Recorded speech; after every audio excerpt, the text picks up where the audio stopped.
Welcome to 10 Minute Talk with IBEX Fit. I'm Dan Herring. This is the part where I talk for 10 minutes, starting now. I was listening to a podcast the other day about leadership, and it was talking about how we want to own our mistakes. And part of owning our mistakes is that we say, hey, I made one. Hey, I did it. But then in that, it doesn't mean that because we owned our mistakes that they disappear. It doesn't mean there's no repercussions. It doesn't mean that there's no consequences from what we've done. I've made a ton of mistakes. I've made a bunch of mistakes in my personal life. I've made mistakes at work. We had a structure fire and there was some smoke that was coming out of the second story.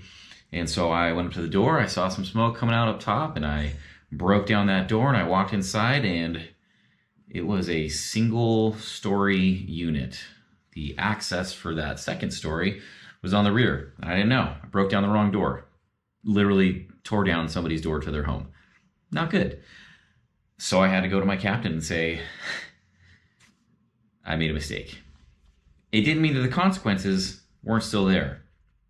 Thankfully, on scene of an emergency, there's some leniency when certain things occur. And it wasn't a big deal. My captain was thankful that I owned it, that we went up there, that we left a note, that we documented it properly, and all was well.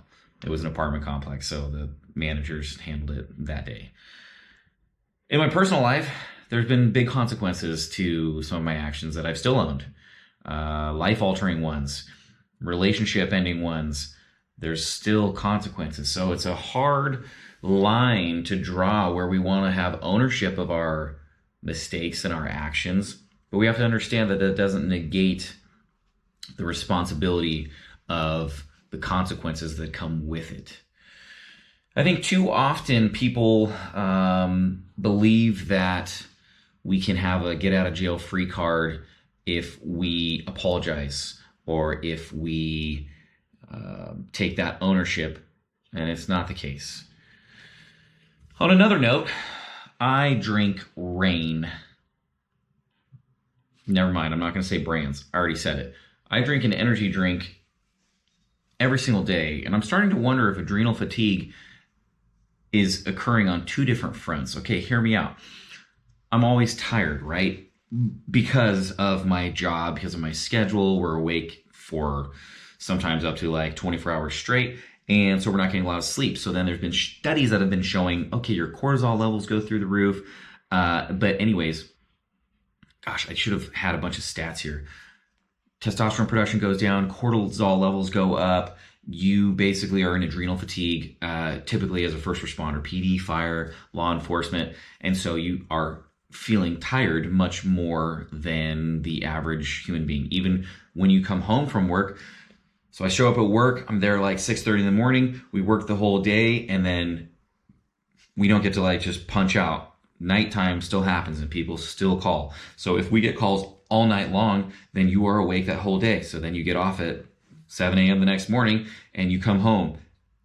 And I have kids. So then I get to go do school drop off, school pick up, whatever we have going on. And then finally, now what we're talking like 36, 40 hours later, you get to try and go to sleep. Well, of course, I pass out, but your circadian clock is all thrown off because you've been awake now for a day and a half. Your body is not getting any type of restful recovery. So then the next day you wake up and you go back to work and then you're just continuously stacking. So once I finally get a period of days off, it can take me literally like 2 to 3 days to finally like catch up on sleep. Jet lag. It's basically jet lag in a much more traumatic and terrible healthy way. So that was all to say that you constantly are in a state of adrenal fatigue. Well, now I've been drinking energy drinks pretty much every day. And what that does is a Band-Aid, right? So all of a sudden, I feel like I'm awake. I feel energy, but I'm really just prolonging and not letting my body recover more. I'm putting a mask on it. So then now I'm like drinking these and I'm even feeling tired. So now I'm kind of scared because if I stop drinking these, am I actually going to be like exhausted? Or that was probably a lot of buildup. I probably just should not drink them every single day.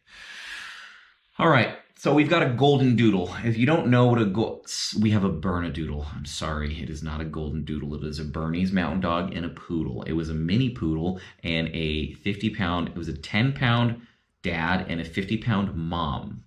You do the math on that one. However, it looks very similar to a golden doodle. You've probably seen that. Brown with white fur. If you didn't know, their hair, their fur, whatever it's called, is incredibly curly and thick and gets matted. You have to brush them every single night. And by you, I mean my wife does. If she watches this, thank you, Ashley. I love you. You have to brush them every single night. It is a chore. It is a pattern and a habit that you have to ingrain. Otherwise, their hair will literally, the bottom part of it will like dread and mat and get tighter and tighter and tighter. And so it will cause them pain. So you physically have to do it. And it's kind of a simple realization that I had was there's so many things in our life that we have to do. Even if it's a chore, even if it is a mundane task like brushing the golden doodle, Bernedoodle, every single night, because if we don't do those things, it will cause pain, it will cause damage, it will cause discomfort. Simple things in our life. Being able to go every day to the gym is hard. It is not the easiest thing in the world to do. Anybody that's like, it's hard. We get it. You have a schedule with everything else in life. You have a job, you have kids, you have a family. It's hard waking up early or hitting the gym late or trying to get in some random workout on your lunch or doing some squats and push-ups wherever you're at. It is not easy. But the cost of not doing those things can cause you greater discomfort and pain down the road when your body is not working well and your back's getting thrown out and you've been eating so much crap that you're having health problems and that your blood work is coming back bad and that your doctor is going to assign you 1,000 different medications because you didn't have the discipline, didn't have the mental fortitude to basically choose, hey, you know what? I'm going to not eat McDonald's every single day. Hey, I'm going to meal prep and maybe I can still have some cheat days, but I'm going to follow some type of rubric where I know that the long-term goal will be health and that you will have a much more successful life in the latter part of your existence. I have ADHD, so if you see me randomly look around, it's not your fault. I am thankful that you're here, and I'm thankful that you're watching, but I do have ADHD.